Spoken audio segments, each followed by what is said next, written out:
नासूर है। अल्लाह ने इनकी शक्लें भी सूअरों की तरह बनाई हुई है।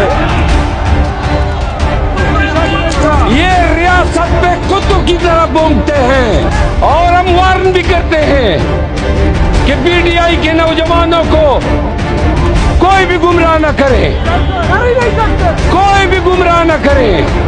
इस मुल्क में कोई कानून है,